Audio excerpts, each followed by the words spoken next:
I started in this life with esoteric Christianity. It means a system that is not of the church as such. However, the key aspect is, rather than focusing on Jesus the man and all the suffering he went through, we look at the Christ consciousness and the associated, what is known as the logoic principle, the principle of the purpose and meaning of existence. And so my mother introduced me to that particular tradition. I come from an Eastern Orthodox background to begin with, so there was the ecclesiastic and the social application, but then there were particular prayers and meditations and practices that we did for healing purposes, to cast evil spells, particularly where possession is concerned, and exorcisms, but more importantly the healing process. And so that was focused on integrating the principles that I've mentioned. Heaven and earth, name of Father, Son, Holy Ghost, is the name of the Creator, creation and creativity, and basically all of this is integrated through consciousness. And this is a very important part of esoteric Christianity. We call it that because what grew from that is known as the Gnostic tradition, and unfortunately, as a result of a lot of socio-political confusion, certain groups become known as sects or cults. They then are seen as either heretical. Basically, anyone that said anything that the church didn't like was a heretic, so that wasn't very difficult to get the churches back up. But the key thing here was to follow the life of Christ as an Essene and his background and what his family and his people learned in terms of those practices which were in alignment with natural law. So that's influenced me enormously throughout my life to look at a common theme, which is natural law. And I began studying it both in scientific context and utilizing it as a foundation theme through the other traditions that I learned consequently. I was introduced to Taoism through the martial arts and balancing out yin and yang, then into Zen Buddhism. And that happened as an integral part of my meditation practices. That then took me into other deeper levels, because there's the what we can call the Theravadan or the Hinayana Buddhism, which focuses more on social morals, values, ethics, and practices in daily life. Then we look at the Mahayana Buddhism, which looks at saying, okay, I've behaved and I've observed all the social etiquette and I've been a good person. Now I come to realize that I'm not here just for society. I'm here to actually assist all other beings to mobilize beyond their suffering. So I'm going to commit to coming back as many times as is required until all sentient beings, feeling beings, are liberated from suffering. That's the Mahayana path. That's known as a bodhisattva, someone who commits their life and all future lives to that particular goal and objective. Then we look at the Vajrayana, which says, okay, we're going to throw all this into a big, large cooking pot until we come into one homogeneous, unified state of being. Vajra basically means the state of indestructibility. So it's interesting how there's a similarity to the Christ consciousness, because it means the crystal state, the indestructible state, the essential being, the part of you that is and always was in existence. So basically your immortal soul, as it's known as in Christianity. So looking at these particular traditions, I also was very strongly attracted to Sufism, especially through introduction of certain masters that I worked with. Pir Vilayat Khan was one master that I met. I was very, very inspired by, and the readings of Mawlana Jalaluddin Rumi, the great Sufi poet. So these are the main systems that have influenced me, and I've studied Vedanta and Rig Veda and Hinduism and Ayurveda as a medical system, and all very interesting. That the medical systems of the East also have a very strong connection with some kind of wisdom tradition, so they're based on them. So the consequence of that is that I've incorporated these practices not just from a philosophic or theoretical perspective, but very much a methodological, I could call them a living system, something that we put into practice and we live.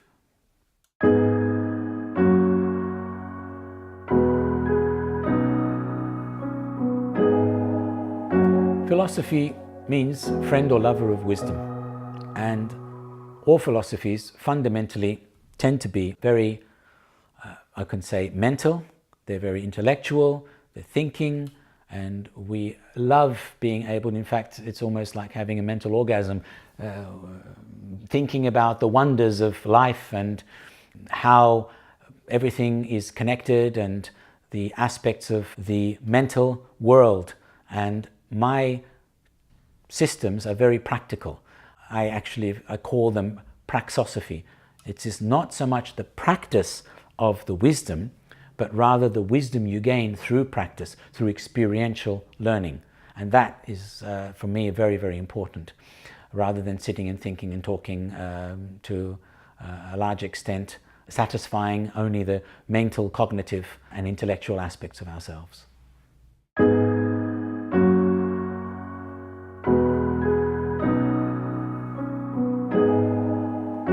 All religions are based on spiritual practices which come from a wisdom tradition.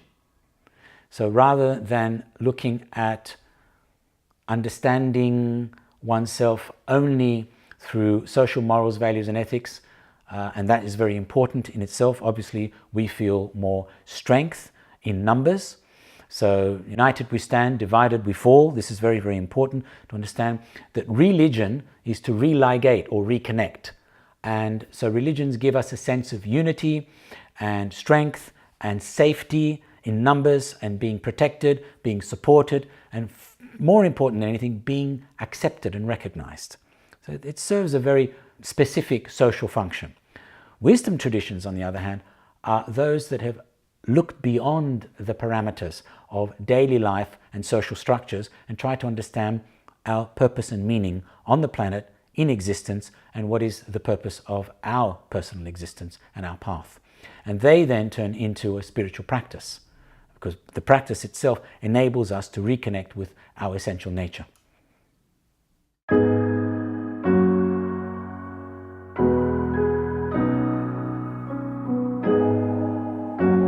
My insights come probably in the same way they had done since I was young. I would call it just channeling, downloading nowadays, but they are very much a part of being in an altered state, receiving information as a result of me being able to connect with a colleague of mine, calls it the quantum self. So we have this other term now that quantum physics is beginning to utilize.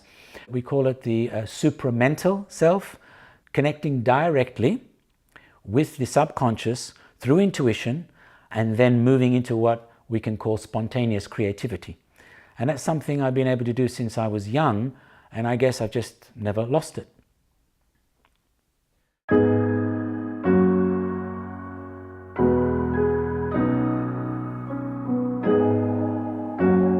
I've often dealt with 5-year-olds, and I speak to their natural, essential self. And what I say is, keep open, natural, be simple, spontaneous, and accept. These are the 5 qualities of the inner child, and that's what a 5-year-old knows how to do very well.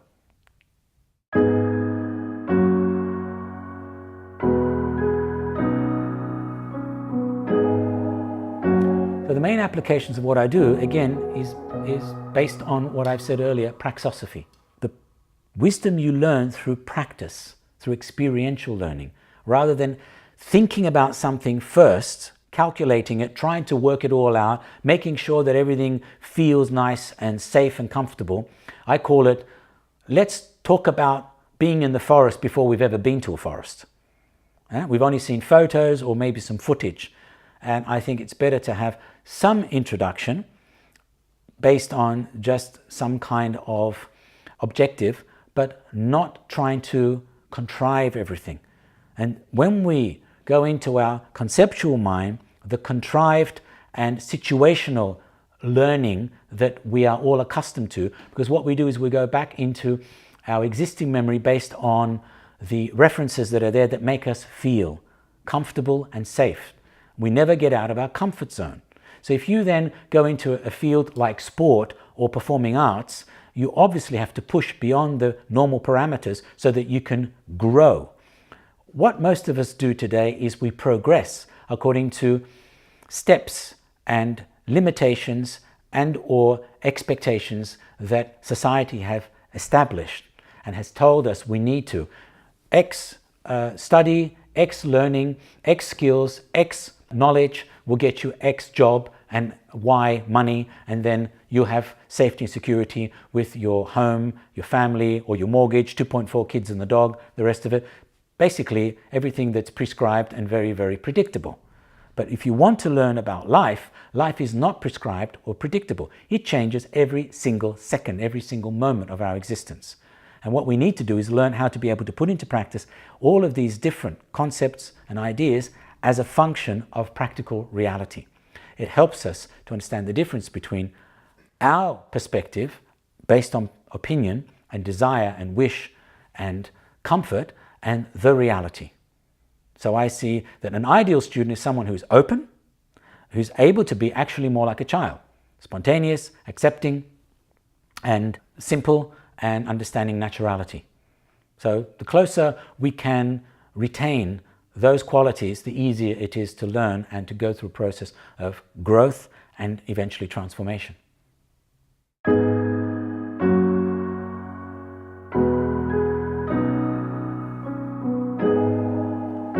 So this work has taken me to over 40 countries in the last 30 years. I did develop quite a following in around 11 of these countries. I still travel to a number of these countries, including Russia. Now there's Mongolia. I go to Cyprus. I go to Greece. I've been to Italy and Spain, France, Switzerland, Germany. I've taught in all these different countries, and there were thousands of students throughout my last 25 years in the teaching and the development of this work. And the whole point is that the systems that I've developed out of being in those countries have helped me to understand the different conditions. So rather than taking a system to a country and saying, this is what I teach and everyone's got to follow exactly the same protocol, etc., there is a structure, but it gets adapted according to where I am and what is needed, because people are very different in different cultures. You might say, oh, people are the same all around the world. Well, they kind of look the same, and we do have a physical body that looks similar, but their thinking and their cultural belief systems and the way in which they deal with their current existing socio-political and socio-economic situations are very different. And that's where I try to adapt the principles of the work that I do to those conditions, so that it is, rather than them thinking, oh, I've got to change my thinking and my way of doing things so much to learn this system. No, it's what can we extract out of the system to help us apply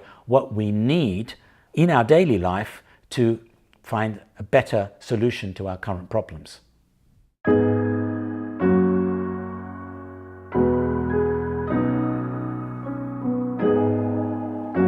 My systems are based on natural law. They take universal principles of order as opposed to chaos, help us to understand how to bring various stimuli and influences and frequencies and bioresonant aspects of our consciousness into alignment, and learning about ourselves and what our purpose and meaning on life is about in this life, and putting that into practice every single moment. If we were to follow that particular order, especially where negative brain circuits are concerned, because we've inherited, and scientifically speaking, 500% more negative brain programs and circuits than positive ones. So it takes a lot of work to be positive. But I don't talk, when I say positive, I'm not referring to positive thinking, speaking nice and being polite. I'm talking about actually applying everything I've just mentioned, which is being mindful of everything that passes through your conscious mind. What you say, what you speak. Start with the motive, look at how that affects the thought, the feeling, the sensation, and then the word and the action, our behavior, our attitude. If we keep all these in check and try to keep them in alignment and develop higher awareness of everything that we are doing and integrate all of this, I feel that we'll become a lot more in tune, a lot less unwell, a lot more happy. And finally, I hope, and I really do wish this for all humanity, liberate ourselves from the suffering that has been there for tens of thousands, possibly hundreds of thousands of years, that is unnecessary as a result of what I see are very inefficient and ineffective circuits and programs. Because what we tend to do is separate, criticize, judge, and create enemies of anything that we don't like. When we dislike it, it becomes a problem. So we need to understand that we've got to find more equanimity, more harmony, more balance, more peace. And we're not talking about that in a idealistic sense. I'm talking about that in a very realistic sense, as a result of hard work and being honest and genuine with ourselves.